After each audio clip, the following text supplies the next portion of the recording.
Kisah Nabi yang masih hidup hingga kini. Ini adalah kisah seorang Nabi yang hingga saat ini masih hidup.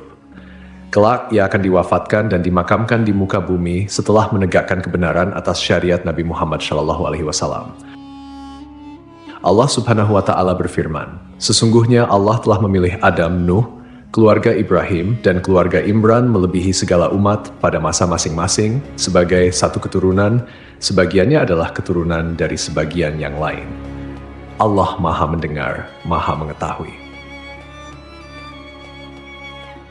Allah Subhanahu wa Ta'ala telah memilih Nabi Adam alaihissalam sebagai bapak seluruh manusia, Nabi Nuh alaihissalam sebagai rasul pertama, dan keluarga Ibrahim yang di dalamnya termasuk Nabi Muhammad SAW. Di antara keluarga yang dimuliakan Allah Subhanahu wa Ta'ala disebut pula keluarga Imran. Imran adalah ayah Maryam, seorang wanita suci yang melahirkan Nabi Isa alaihissalam. Maryam berasal dari keluarga terhormat di kalangan Bani Israel hingga namanya diabadikan dalam Al-Quran pada surah Ali Imran, yang berarti keluarga Imran. Keistimewaan keluarga ini terletak pada ketaatan mereka kepada Allah Subhanahu wa Ta'ala. Maryam binti Imran bin Matsam adalah keturunan Nabi Daud alaihissalam. Ayahnya Imran adalah seorang yang rajin menjalankan ibadah syalat di kalangan Bani Israel, sedangkan ibunya Hannah binti Fakud bin Kabil adalah wanita ahli ibadah. Hannah awalnya mandul, tetapi suatu hari ia melihat seekor burung memberi makan anaknya. Ia pun tergerak untuk memohon keturunan kepada Allah Subhanahu wa Ta'ala. Ia bernazar bahwa jika dikaruniai anak, ia akan mengabdikan anaknya kepada Allah Subhanahu wa Ta'ala di Baitul Maqdis. Allah Subhanahu wa Ta'ala mengabulkan doanya dan memberinya seorang anak perempuan yang diberi nama Maryam. Setelah melahirkan, Hannah memohon perlindungan kepada Allah Subhanahu wa Ta'ala untuk Maryam dan keturunannya dari gangguan setan. Permohonannya dikabulkan. Nabi Muhammad SAW bersabda, "Setiap bayi yang lahir dari anak Adam disentuh oleh setan, kecuali Maryam binti Imran dan anaknya Isa alaihissalam." Setelah Maryam lahir, ibunya menyelimutinya dengan kain dan membawanya ke masjid untuk diserahkan kepada para ahli ibadah. Mereka berebutan untuk mengasuh Maryam, tetapi akhirnya undian dibuat. Nabi Zakaria alaihissalam, yang merupakan suami dari saudari Maryam, memenangkan undian tersebut. Ia pun mengasuh Maryam dengan penuh kasih sayang. Zakaria alaihissalam menempatkan Maryam di sebuah tempat khusus di masjid. Di sana, Maryam beribadah siang dan malam hingga ia dikenal sebagai wanita ahli ibadah di kalangan Bani Israel. Allah Subhanahu wa Ta'ala memberinya karunia berupa rezeki yang tidak biasa. Setiap kali Nabi Zakaria alaihissalam mengunjungi tempat ibadah Maryam, ia mendapati buah-buahan yang tidak sesuai musimnya. Ketika ditanya dari mana asalnya, Maryam menjawab, "Itu dari Allah. Sesungguhnya Allah memberi rezeki kepada siapa yang Dia kehendaki tanpa perhitungan." Allah Subhanahu wa Ta'ala memilih Maryam sebagai wanita terbaik di zamannya. Para malaikat menyampaikan kabar gembira bahwa Allah Subhanahu wa Ta'ala akan menciptakan seorang anak darinya tanpa ayah, yakni Nabi Isa alaihissalam sebagai tanda kekuasaannya. Allah memilih Maryam untuk menciptakan seorang anak darinya tanpa ayah. Para malaikat menyampaikan kabar gembira kepadanya bahwa anaknya kelak akan menjadi seorang nabi mulia. Dan dia berbicara dengan manusia sewaktu dalam buayan, yaitu saat masih kecil, menyeru orang-orang untuk beribadah kepada Allah semata yang tiada memiliki sekutu. Sebagai wujud rasa syukur atas nikmat yang diberikan. Disebutkan bahwa Maryam terus syalat hingga kakinya pecah-pecah. Semoga Allah meridhainya, merahmatinya, serta merahmati ibu dan ayahnya. Di masjid tersebut, tidak ada seorang pun yang diizinkan masuk selain Nabi Zakaria. Maryam hanya keluar dari masjid saat haid atau karena keperluan mendesak seperti minum, makan, dan lainnya. Suatu hari, saat ia keluar masjid untuk suatu keperluan, ketika dia mengasingkan diri, yaitu menyendiri di sebelah timur Masjidil Aqsa, tanpa diduga Allah mengutus Ruhul Amin Jibril kepadanya. Maka dia menampakkan diri di hadapannya dalam bentuk manusia yang sempurna. Saat melihatnya, Maryam kata, "Sungguh, aku berlindung kepada Rabb yang Maha Pengasih terhadapmu jika engkau orang yang bertakwa." Maryam tahu bahwa orang yang bertakwa bisa menjaga diri. Jibril berkata, "Sesungguhnya, aku hanyalah utusan Rabb-mu. Aku bukanlah manusia. Aku ini seorang malaikat yang diutus Allah kepadamu untuk menyampaikan anugerah kepadamu seorang anak laki-laki yang suci. Dia berkata, bagaimana mungkin aku mempunyai anak laki-laki, padahal aku tidak punya suami dan aku bukan pula pezina. Malaikat berkata kepadanya, hal tersebut mudah baginya, karena dia kuasa atas segala sesuatu. Maka kami tiupkan ke dalam rahimnya sebagian dari ruh ciptaan kami. At-Tahrim ayat 12. Ketika Maryam mengandung, dia mengasingkan diri dengan kandungannya itu ke tempat yang jauh, karena saat hamil, Maryam sangat sedih. Dia tahu banyak orang yang akan membicarakannya. Berita kehamilan Maryam menyebar di kalangan Bani Israel, hingga belum pernah ada omongan yang menimpa suatu keluarga pun melebihi omongan terhadap keluarga Zakaria. Ketika akan melahirkan, Maryam bersandar di pangkal pohon kurma lalu berkata, aduhai, alangkah baiknya aku mati sebelum ini, dan aku menjadi sesuatu yang tidak berarti, lagi dilupakan. Jibril menyeru Maryam, janganlah engkau bersedih hati. Sesungguhnya Rabbmu telah menjadikan mengalir air anis di bawahmu. Dan goyanglah pangkal pohon kurma itu ke arahmu. Niscaya pohon itu akan menggugurkan buah kurma yang masak kepadamu. Maka makan, minum, dan bersenang hatilah engkau. Jika engkau melihat seorang manusia, maka katakanlah, sesungguhnya aku telah bernazar untuk menahan diri, tidak bicara bagi Rabb yang Maha Pemurah. Maka aku tidak akan berbicara dengan seorang manusia pun pada hari ini. Kemudian Maryam membawa bayi itu kepada kaumnya dengan menggendongnya. Saat kaumnya melihat Maryam menggendong bayi, mereka berkata, wahai Maryam, sungguh engkau telah membawa sesuatu yang sangat mungkar. Ayahmu bukan seorang yang buruk perangai, dan ibumu bukan seorang perempuan pezina. Mereka menuduh Maryam berbuat nista dengan Nabi Zakaria. Lalu mereka bermaksud melenyapkannya. Kala situasi kian genting, tak lagi ada kesempatan, tidak mampu mengucapkan dengan kata-kata, dan tawakal kepada zat pemilik keagungan kian besar. Saat itu tidak ada lagi yang tersisa selain ikhlas dan berserah diri. Maka Maryam menunjuk kepada anaknya dan berkata, berbicaralah dengannya karena dia yang akan memberi kalian jawaban. Mereka pun menjawab, bagaimana mungkin kami diminta untuk berbicara dengan anak kecil yang sama sekali belum memahami tutur kata. Selain itu, anak ini masih menyusu dalam buayan dan tidak bisa membedakan mana susu dan mana keju. Sikapmu ini hanya omong kosong yang tak berdasar, mengolok-olok dan menghina kami, karena kau tidak memberikan jawaban yang jelas, mengalihkan perhatian kepada anak kecil yang masih berada dalam buayan. Saat itu, Isa bayi berkata, sesungguhnya aku hamba Allah. Dia memberiku kitab, Injil, dan menjadikanku seorang nabi. Dia menjadikan aku seorang yang diberkahi di mana saja aku berada.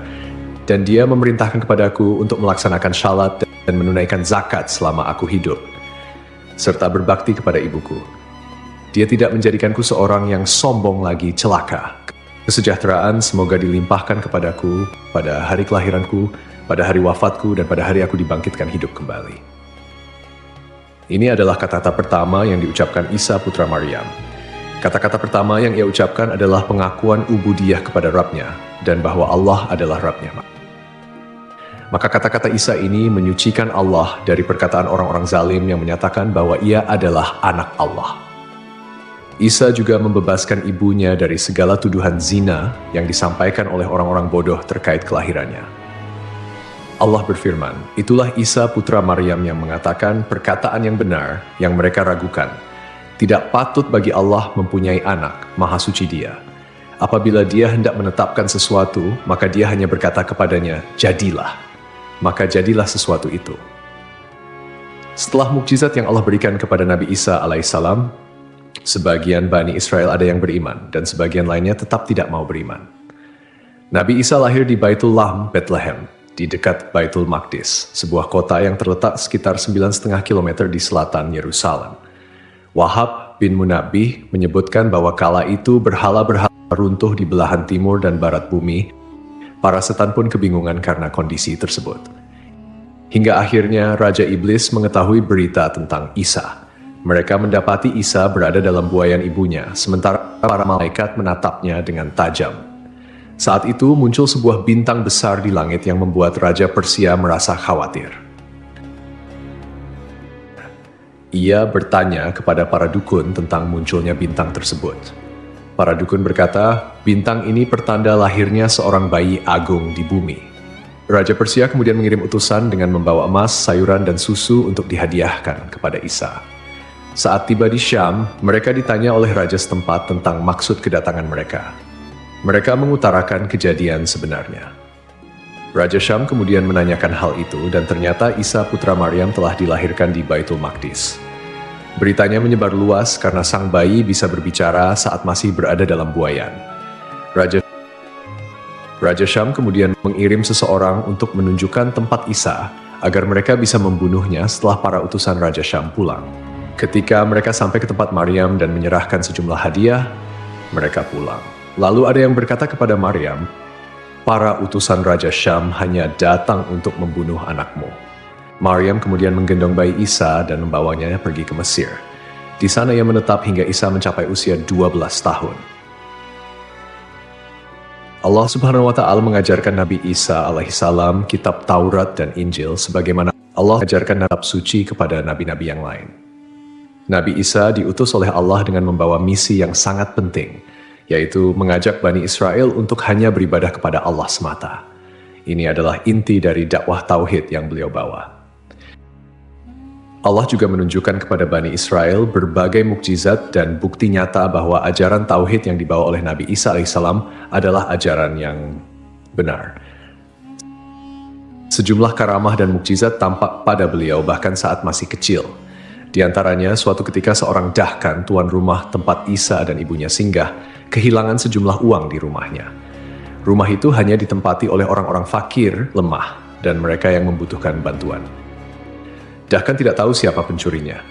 Kejadian itu terasa berat bagi Maryam, juga bagi yang lain, termasuk sang tuan rumah. Mereka tidak bisa mengatasi permasalahan ini. Saat Isa mengetahui hal itu, ia menghampiri dua orang, salah satunya buta dan yang lain lumpuh. Isa berkata kepada si buta, berdirilah dan bawalah kursi ini. Si buta menjawab, aku tidak bisa melakukan itu. Isa berkata, seperti yang kalian berdua lakukan saat mengambil uang dari peti yang ada di dalam rumah itu. Setelah Isa mengatakannya, keduanya mengaku telah mencuri uang tersebut, lalu uang itu mereka kembalikan. Isa semakin terpandang di mata orang-orang, meski ia masih kecil.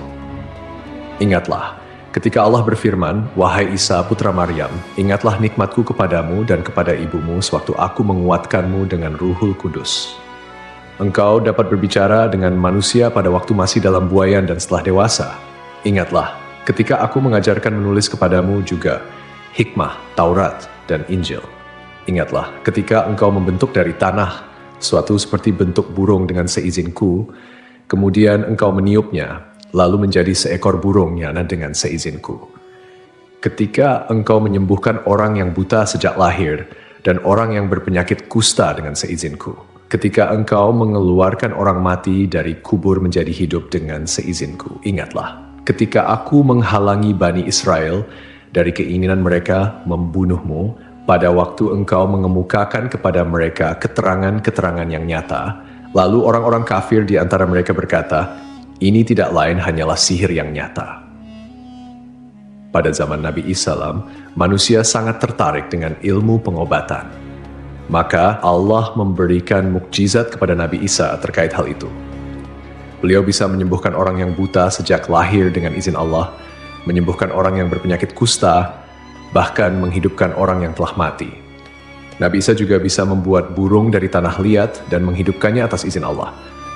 Semua mukjizat itu ditujukan agar Bani Israel menyembah dan hanya beribadah kepada Allah Subhanahu wa Ta'ala semata. Allah juga memberi ilham kepada para pengikut setia Nabi Isa alaihissalam yang dikenal sebagai Al-Hawariyun. Mereka berkata, kami beriman kepada Allah dan Rasul-Nya, dan kami bersaksi bahwa kami adalah orang-orang yang patuh kepada ajaran-Mu. Namun suatu hari para pengikut itu meminta sesuatu yang luar biasa. Mereka berkata, wahai Isa putra Maryam, bersediakah Tuhanmu menurunkan hidangan dari langit kepada kami? Nabi Isa mengingatkan agar mereka bertakwa kepada Allah dan tidak meminta sesuatu yang berlebihan. Namun, mereka menjelaskan bahwa mereka ingin memakan hidangan itu agar hati mereka tenang dan yakin bahwa apa yang Nabi Isa sampaikan adalah benar. Maka Nabi Isa AS pun berdoa dengan penuh harap Ya Allah, turunkanlah kepada kami hidangan dari langit, dan jadikanlah hari turunnya sebagai hari raya bagi kami, bagi generasi sebelum kami dan setelah kami, serta sebagai tanda kebesaran-Mu. Berilah kami rezeki ya Allah, karena Engkaulah sebaik-baiknya pemberi rezeki. Allah pun mengabulkan doa itu dengan berfirman, "Sungguh aku akan menurunkan hidangan itu kepadamu. Tetapi barang siapa kafir di antaramu setelah turunnya hidangan itu, maka sungguh aku akan mengazabnya dengan azab yang tidak pernah aku timpakan kepada seorang pun di antara umat manusia." Kebencian Bani Israel kepada Nabi Isa sangat besar karena mereka tidak mau mengakui bahwa beliau adalah utusan Allah Subhanahu wa Ta'ala yang dijanjikan untuk Bani Israel. Mereka bahkan merencanakan untuk melenyapkannya. Mereka menghasut kerajaan Romawi dan merencanakan penangkapan Nabi Isa alaihissalam. Ketika mereka sedang merencanakan kejahatan, Allah juga merencanakan untuk melindungi dan menyelamatkan Nabi Isa alaihissalam. Allah Azza wa Jalla mewahyukan kepada Isa putra Maryam, "Wahai Isa, kuatkanlah dirimu dalam menyampaikan urusanku agama, dan janganlah lemah. Dengar dan taatlah, wahai putra wanita suci lagi perawan. Engkau lahir tanpa ayah. Aku menciptakanmu sebagai tanda kebesaran bagi seluruh alam. Hanya kepada-Kulah engkau harus beribadah dan berserah diri. Ambillah kitab ini dengan sungguh-sungguh, jelaskanlah kepada orang-orang yang berbahasa Suryani, dan sampaikan kepada mereka bahwa Akulah yang maha benar, maha hidup, maha mengurus segala sesuatu, dan aku tidak akan lenyap. Percayalah kepada seorang nabi buta huruf dari Arab, pemilik unta, surban, baju perang, 2 pasang sandal, tongkat, matanya lebar dan indah, dahinya kuat, kedua pipinya bercahaya, rambutnya ikal, jenggotnya tebal, kedua alisnya menyatu, hidungnya mancung, giginya renggang, lehernya terlihat jelas laksana teko perak, seakan-akan emas mengucur di tenggorokannya. Ia memiliki bulu-bulu dari dada hingga pusar laksana pedang, dan di perut serta dadanya tidak ada bulu selain itu. Telapak tangan dan kakinya tebal. Saat menoleh, ia menoleh dengan seluruh tubuhnya. Saat berjalan, ia seperti mereka dari batu dan meluncur di jalan menurun. Keringat di wajahnya seperti mutiara, dan aroma kasturi menyeruak dari tubuhnya. Belum pernah terlihat seorang pun sepertinya, baik sebelum maupun sesudahnya. Postur tubuhnya tinggi dan sempurna, aromanya harum. Ia banyak menikahi wanita, tetapi keturunannya sedikit. Keturunannya hanya berada di sebuah rumah surga yang terbuat dari mutiara cekung, tanpa keletihan ataupun suara gaduh di dalamnya. Wahai Isa, rawatlah dia di akhir zaman sebagaimana Zakaria merawat ibumu. Ia memiliki 2 cucu yang syahid. Di sisiku, ia memiliki kedudukan yang tidak dimiliki seorang manusia pun. Perkataannya adalah Al-Quran, agamanya adalah Islam, dan kesejahteraan datang menghampirinya. Tuba bagi siapapun yang menjumpai masanya, menghadiri hari-harinya, dan mendengarkan kata-katanya. Isa bertanya, "Ya Rab, apa itu tuba?" Allah menjawab, "Sebuah pohon yang kutanam dengan tanganku.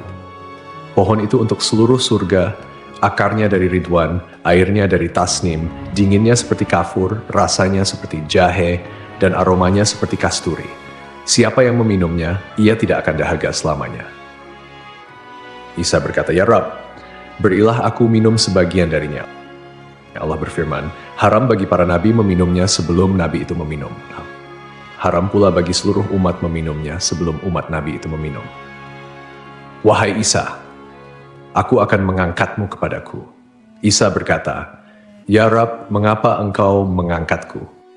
Allah menjawab, "Aku mengangkatmu, kemudian aku akan menurunkanmu di akhir zaman agar engkau melihat keajaiban-keajaiban umat nabi tersebut dan membantu mereka memerangi Dajjal yang terkutuk. Aku akan menurunkanmu pada waktu syalat, tetapi engkau bukan bertindak sebagai imam, karena mereka adalah umat yang dirahmati dan tidak ada nabi setelah nabi mereka." Nabi Isa berkata, "Ya Rab, beritahukan kepadaku tentang umat yang dirahmati itu." Allah berfirman, "Mereka adalah umat Ahmad. Mereka adalah ulama dan orang-orang bijak seperti para nabi. Mereka menerima pemberianku dengan rela hati meskipun sedikit, dan aku menerima amalan mereka meskipun sedikit. Aku memasukkan mereka ke surga karena kalimat la ilaha illallah." Wahai Isa, mereka adalah penghuni surga terbanyak karena belum pernah ada lisan suatu kaum yang merendah dengan kalimat la ilaha illallah seperti mereka. Dan belum pernah ada leher-leher suatu kaum yang tunduk dengan bersujud seperti mereka. Ketika Allah mengutus Isa putra Maryam sebagai nabi dan membawakan bukti-bukti nyata kepada mereka, orang-orang munafik dan kafir dari kalangan Bani Israel heran padanya dan menghinanya. Mereka berkata, "Apa yang dimakan si Fulan semalam, dan apa makanan yang ia simpan?" Orang-orang mukmin semakin bertambah imannya, sementara orang-orang kafir dan munafik semakin ragu dan bertambah kekafirannya.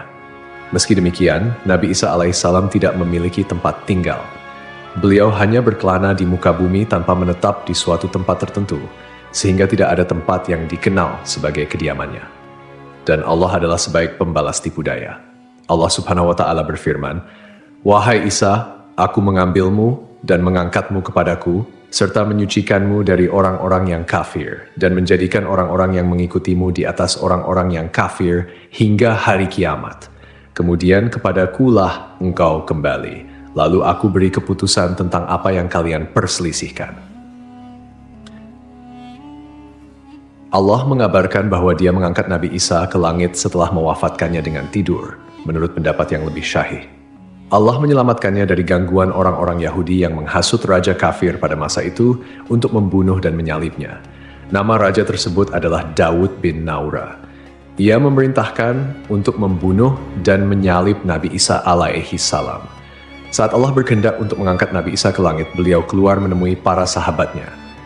Ketika itu di Baitul Maqdis terdapat 12 pengikut setianya. Nabi Isa keluar dari sebuah sumber air dengan rambut yang masih meneteskan air lalu berkata, "Sungguh, di antara kalian nanti ada yang akan ingkar terhadapku sebanyak 12 kali setelah sebelumnya beriman kepadaku." Kemudian beliau berkata, "Siapa yang mau diserupakan denganku lalu dibunuh sebagai penggantiku, maka ia akan meraih derajat yang sama sepertiku." Seorang pemuda yang paling muda di antara mereka berdiri, tetapi Nabi Isa berkata, "Duduklah." Beliau mengulangi ucapannya dan pemuda itu kembali berdiri.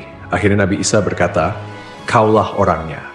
Allah kemudian menyerupakan pemuda tersebut dengan Nabi Isa. Allah mengangkat Nabi Isa dari loteng Baitul Maqdis ke langit. Tidak lama kemudian, orang-orang Yahudi yang mencari Nabi Isa masuk ke dalam. Mereka menangkap pemuda yang diserupakan itu, lalu membunuh dan menyalibnya. Setelah kejadian itu, para pengikut Nabi Isa terpecah di 3 kelompok. 1. Kelompok Yakubiyah yang berkata, "Allah ada bersama kami selama yang Dia kehendaki, lalu Dia naik ke langit." 2. Kelompok Nasturiyah yang berkata, "Putra Allah bersama kami selama yang Dia kehendaki, lalu Dia mengangkatnya ke langit." 3. Kelompok Islam yang berkata, "Hamba Allah dan Rasul-Nya bersama kami selama yang Dia kehendaki, lalu Allah mengangkatnya kepadanya." Allah Subhanahu wa Ta'ala berfirman, "Tidak ada seorang pun dari ahli kitab kecuali akan beriman kepadanya Isa sebelum kematiannya." Ayat ini mengacu pada masa ketika Nabi Isa alaihissalam akan turun kembali ke bumi pada akhir zaman sebelum hari kiamat. Pada saat itu, beliau akan membunuh Dajjal, menghancurkan salib, membunuh seluruh babi, membatalkan pajak, tidak menerima agama apapun selain Islam. Nabi Isa akan memerintah dengan keadilan, dan seluruh umat manusia akan berserah diri kepada Allah Subhanahu wa Ta'ala. Ahlus Sunnah mengimani bahwa turunnya Nabi Isa alaihissalam merupakan salah satu tanda besar dari dekatnya hari kiamat. Sifat-sifat beliau yang disebutkan dalam berbagai riwayat adalah sebagai berikut. Seorang laki-laki dengan perawakan tidak terlalu tinggi dan tidak terlalu pendek, kulitnya kemerah-merahan, rambutnya keriting, terurai hingga kedua pundaknya, dan tampak selalu basah seperti baru keluar dari kamar mandi. Dadanya bidang. Setelah keluarnya Dajjal dan terjadinya kerusakan besar di muka bumi, Allah akan mengutus Nabi Isa alaihissalam untuk turun ke bumi. Beliau akan memimpin dengan keadilan, menghapuskan segala bentuk kezaliman, dan membinasakan Dajjal. Nabi Isa akan tinggal di bumi selama 40 tahun sebelum akhirnya wafat. Beliau akan dimakamkan di bumi sesuai dengan kehendak Allah Subhanahu wa Ta'ala. Setelah Nabi Isa alaihissalam wafat, kaum muslimin akan mensalatkan jenazah beliau sebagaimana mereka mensalatkan seorang hamba Allah yang syalih. Wallahu alam. Sungguh sangatlah mudah bagi Allah Subhanahu wa Ta'ala untuk menciptakan Nabi Adam alaihissalam tanpa ayah dan ibu, apalagi menciptakan Nabi Isa alaihissalam yang hanya tanpa ayah. Ketika Allah menghendaki sesuatu, Dia hanya berkata, "Kun, jadilah," maka terjadilah apapun yang Dia kehendaki. Oleh karena itu, tetaplah berharap dan bersandar hanya kepada Allah Subhanahu wa Ta'ala semata. Semoga kita dapat mengambil hikmah dari kisah ini dan semakin meningkatkan keimanan kita kepadanya. Wassalamualaikum warahmatullahi wabarakatuh.